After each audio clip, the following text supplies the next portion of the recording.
Hello everyone, welcome to my YouTube channel. आज हम करेंगे कुछ case study questions based on chapter 6 and chapter 10। इससे पहले हम काफ़ी सारे चैप्टर्स कवर कर चुके हैं इस केस स्टडी क्वेश्चंस के लिए। You can check out the playlist, मैं आपको डिस्क्रिप्शन में उसका लिंक दे दूंगी। तो आज हम स्टार्ट करते हैं case study questions of chapter 6 and chapter 10 mixed questions. First question है आपका बी हाइव पर लिंक। बी हाइव यानी एक मधुमक्खी का छत्ता, उसको आपको एक स्ट्रक्चर गिवन है लाइक दिस। तो जो इस स्ट्रक्चर का एक सेल है वो एक रेगुलर हेक्सागन की शेप का आपको गिवन है, और आपको क्वेश्चन में ये भी गिवन है कि जो रेगुलर हेक्सागन है इसमें 6 साइड्स हैं ऑफ इक्वल लेंथ, यानी सारी साइड्स की इक्वल लेंथ है। ओ इसका सेंटर है और इस ओ सेंटर से हमने सारी वर्टिसेस को ज्वाइन किया है। अब यहाँ देखो, ये सिर्फ आपको सिमिलैरिटी ऑफ ट्राइंगल की एक डेफिनेशन गिवन है। फर्स्ट क्वेश्चन देखते हैं, find the number of equilateral triangle in the given figure. अगर आप इस फिगर को देखें, इसमें यहाँ जो है हर साइड इक्वल है, रेगुलर हेक्सागन, यानी A B, B C, C D, D E, ये सारी साइड्स आपस में इक्वल हैं। एंड ऑल्सो क्योंकि ये रेगुलर हेक्सागन है तो यहाँ पर ये जो डायगनल है, जैसे डायगनल बी ई और ओ यहाँ पे मिड पॉइंट है, यानी बी ओ और ओ ई इक्वल हैं। तो ये जो सारी ट्राइंगल्स बनेंगी इसमें, ये सारी इक्विलेटरल ट्राइंगल्स हैं। ठीक है। सेकंड रीज़न क्या हो सकता है, आपको पता है हेक्सागन का एंगल कितना होता है 120 डिग्री, यानी ये एंगल बी कितना है 120 डिग्री। तो जब हम ये लाइन ड्रॉ करते हैं ऐसे डायगनल्स, तो ये एंगल बाइसेक्ट हो जाता है, यानी 60-60। तो ऐसे हर एंगल इसका कितना है 60 डिग्री। तो यानी ये कैसी ट्राइंगल होगी, इक्विलेटरल ट्राइंगल।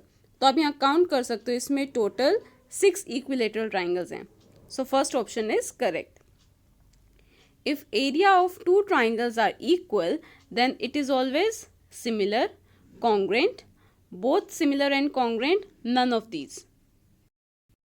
सो इसका करेक्ट ऑप्शन होगा कॉन्ग्रेंट। अगर 2 ट्राइंगल्स का एरिया इक्वल है तो वो ट्राइंगल्स कैसी होती हैं, congruent triangles. C part, how many triangles are similar in the given figure? इसमें यहाँ देखिए, आपको इस शेप में टोटल कितनी ट्राइंगल्स हैं जो सिमिलर हैं। हमने अभी डिस्कस किया, यहाँ पे हर एंगल कितने का होगा 120 डिग्री, और इस डायगनल की वजह से क्योंकि ये रेगुलर हेक्सागन है तो ये एंगल बाइसेक्ट हो जाएगा 60-60 डिग्री के। तो यानी हर ट्राइंगल में तीनों एंगल्स कितने होंगे 60 डिग्री। तो एंगल प्रॉपर्टी से ये सारी ट्राइंगल्स आपस में क्या हो जाएंगी, सिमिलर ट्राइंगल्स। सो ये 6 ट्राइंगल्स आपस में क्या होंगी, similar. So here third option is correct. D part, which similarity property is used for making above similar triangles. हमने ट्राइंगल्स सिमिलर प्रूव की तो किस प्रॉपर्टी से प्रूव की, यहाँ देखो, यहाँ 3 के 3 एंगल्स इक्वल हैं, तो यानी 2 एंगल्स भी इक्वल हैं, तो आप एंगल प्रॉपर्टी भी यूज कर सकते हो। एंड ऑल्सो क्योंकि ये सारी इक्विलेटरल ट्राइंगल्स हैं और सारी साइड्स इक्वल हैं, तो ट्रिपल एस यानी side side side property, both options are correct. ठीक है, बट हम प्रेफरेंस देते हैं एंगल को, अदरवाइज साइड साइड साइड, इस रूल से भी ये क्या है, सिमिलर हैं। Next part, that is E part, find the area of hexagon if each edge is a unit। आपको इस कंप्लीट हेक्सागन का एरिया फाइंड करना है। अब यहाँ देखो, इस हेक्सागन में टोटल 6 इक्विलेटरल ट्राइंगल्स हैं। पहले हम 1 इक्विलेटरल ट्राइंगल का एरिया फाइंड करेंगे। Area of 1 equilateral triangle is √3/4 side square, side आपको गिवन है a, तो 6 का एरिया निकालने के लिए 6 से मल्टीप्लाई कर देंगे। After multiplying with 6, we get 3√3/2 a square. So इस हेक्सागन का एरिया कितना हो गया, 3√3/2 a square. That is fourth part. Now let's see second question. ये क्वेश्चन है हमारा चैप्टर 10, that is सर्कल पे बेस्ड। यहाँ पर है एक रामपुर विलेज की स्टोरी। ये रामपुर विलेज जो है, यहाँ एक सर्कुलर विलेज है और ये विलेज में रोड कंस्ट्रक्ट करना चाहते हैं, बट ये चाहते हैं रोड क्या हो, can not pass through the village, जो रोड है वो विलेज से पास नहीं होनी चाहिए, ठीक है, यानी उसकी बाउंड्री पे है, एक तरह से सर्कल की बाउंड्री पे। एंड द शॉर्टेस्ट, वो रोड कैसी चाहते हैं, people want the road should be at the shortest distance from the centre of the village. जो ये रोड है ये सर्कल के सेंटर से शॉर्टेस्ट डिस्टेंस पे होनी चाहिए, ठीक है। ये आपको एक स्टोरी गिवन है। Let's see the questions. सबसे पहले आपको ये गिवन है, suppose the road start from point O which is outside the circular village. तो ये जो रोड है ये ओ पॉइंट से स्टार्ट हो रही है और ये सर्कुलर विलेज के आउटसाइड यानी बाहर है। नेक्स्ट है आपके पास, and touch the boundary of the circular village at point A. तो ये जो सर्कल को जहाँ टच कर रही है वो किस पॉइंट पे टच कर रही है, ए पॉइंट पे। तो हमारी फिगर के हमें 2 पॉइंट्स मिल गए, रोड स्टार्ट हो रही है ए पॉइंट से और सर्कल को टच कर रही है ए पॉइंट पे। नेक्स्ट इन्होंने गिवन है यहाँ पर, such that O A is 20 centimetre, this O A, ठीक है, ये हो गया हमारा 20 centimetre. And also straight distance, clearly written है straight distance from the point O to the centre C is 25। O से लेके सी तक का स्ट्रेट डिस्टेंस कितना है, 25। ओ से सी हम ओ ए प्लस ए सी भी लिख सकते हैं, बट यहाँ गिवन है स्ट्रेट डिस्टेंस यानी ओ सी, ये हाइपोटेन्यूज कितनी हो गई, 25 सेंटीमीटर। तो अभी जो हमारी फिगर बनी है, देखिए हमने इसमें क्या क्या यूज़ किया है। हमने 10th चैप्टर में पढ़ा है radius is always perpendicular to the tangent. तो ये जो ओ ए है ये टेंजेंट है and A C is the radius. तो ये क्या होगा, रेडियस परपेंडिकुलर होगा टेंजेंट पे। तो यहाँ कितने का एंगल बनेगा, 90 degree. So this is the hypotenuse, ठीक है। अब हम देखते हैं first part. Find the shortest distance of the road from the centre of the village. ये रोड है, इसका सेंटर से शॉर्टेस्ट डिस्टेंस यानी परपेंडिकुलर डिस्टेंस आपको ए सी फाइंड करना है, ठीक है। तो हम ये यहाँ पे पाइथागोरस थ्योरम यूज करेंगे क्योंकि ये राइट एंगल ट्राइंगल है। In triangle A C and O, hypotenuse square is equal to perpendicular square plus base square. बस वैल्यूज पुट करनी है, हाइपोटेन्यूज इज 25, ठीक है। यहाँ पे एक तरह से बेस हो जाएगा आपका 20, परपेंडिकुलर आपको फाइंड करना है यानी shortest distance.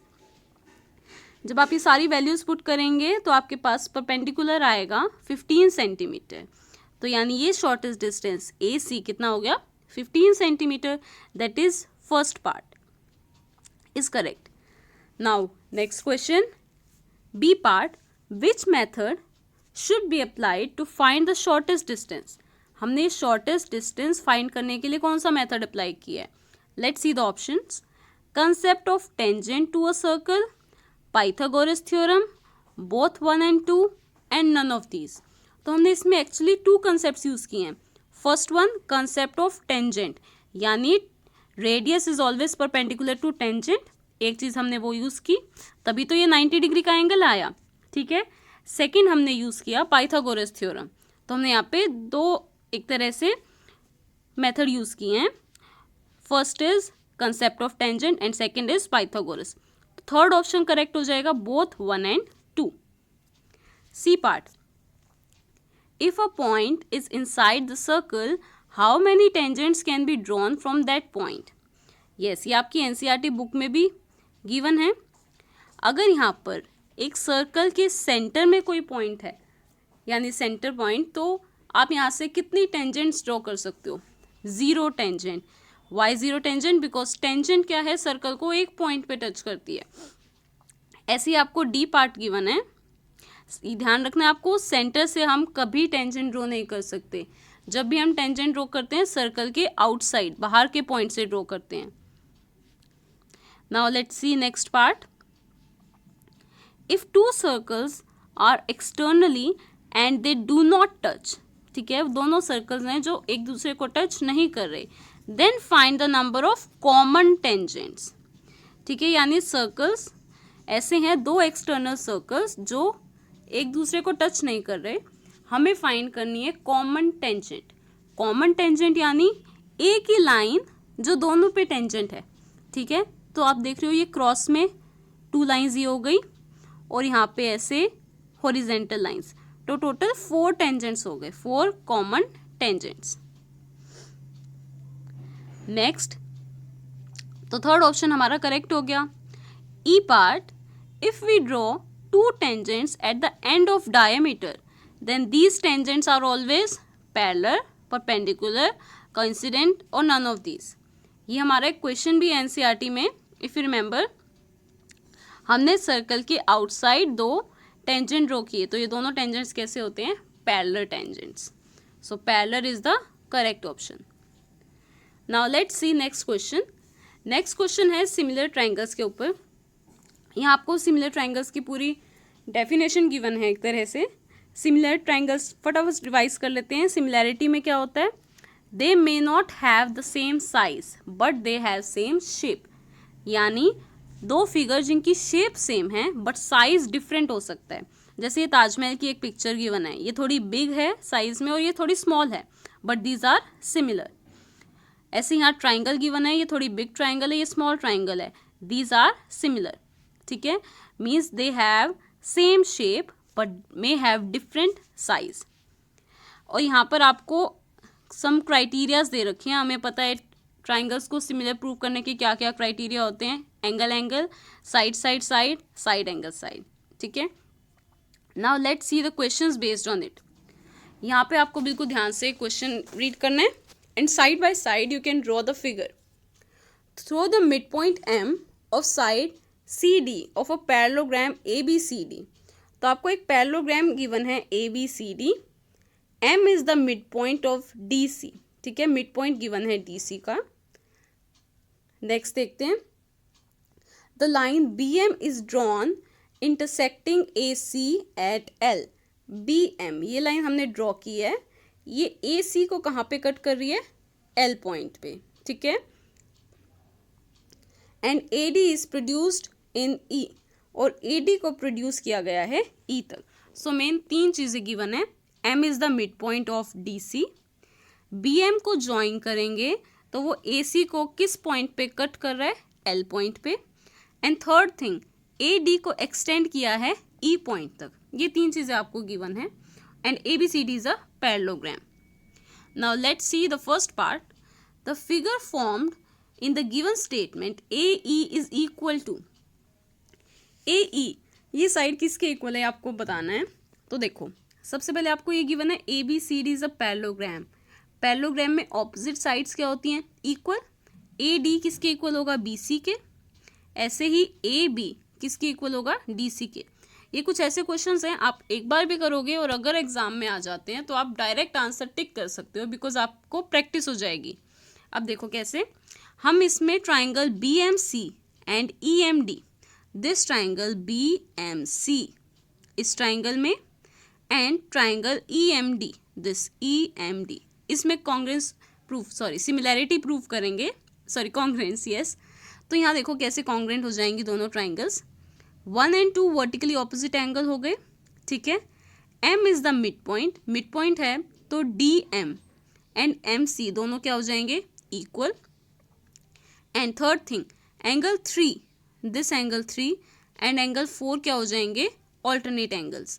Y alternate angles? Because A D या पूरी लाइन ए ई पैरेलल है बी सी के एंड डी सी उसका ट्रांसवर्सल है, तो दोनों एंगल्स कैसे हो जाएंगे? Alternate angles. ठीक है, तो ये दोनों एंगल्स हो जाएंगे इक्वल, यानी ये ट्राइंगल्स हो गई congruent bye angle side angle. Congruent होने से डी ई वाली लाइन किसके इक्वल हो जाएगी? बी सी के। ठीक है, आप यहाँ से भी देख सकते हो डी ई किसके इक्वल हो जाएगा? बी सी के। नाउ हमें पता है, क्योंकि ए ई को हम कैसे लिख सकते हैं? A D plus D E. यहाँ पे ए डी किसके इक्वल है? बी सी के, क्योंकि ये पैरेललोग्राम है, पैरेललोग्राम में ऑपोजिट साइड्स क्या होती हैं? इक्वल। तो ए डी किसके इक्वल होगा? बी सी के, तो हम ए डी की प्लेस पे लिख सकते हैं B C, and D E भी किसके इक्वल है? B C, C P C T से, तो डी ई की जगह भी लिख दिया हमने बी सी। तो यहाँ से क्या आ जाएगा? ए इज 2 times बी सी। तो अगर एग्जाम में क्वेश्चन भी आता है तो आपको अंदाज़ा हो जाएगा, क्योंकि आपने प्रैक्टिस कर रखी है। ए ई एक तरह से ट्वाइस ऑफ क्या है? BC. Now B part. Which similarity criteria is used for making similarity of triangles AEL and CBL? तो इन ट्राइंगल को सिमिलर करने के लिए कौन सा क्राइटेरिया यूज होगा आपको ये बताना है. तो यहाँ देखो AEL ये ट्राइंगल जो लेफ्ट साइड है और दूसरी है CBL ये राइट साइड वाली ट्राइंगल. तो यहाँ देखो एंगल 5 एंड एंगल 6 तो वर्टिकली ऑपोजिट एंगल हो जाएंगे. एक एंगल हो गया. नाउ आपको पता है ABCD पैरेललोग्राम है तो ऑपोजिट साइड्स क्या होंगी पैरेलल, यानी AB AD एंड BC क्या होंगे एक तरह से पैरेलल.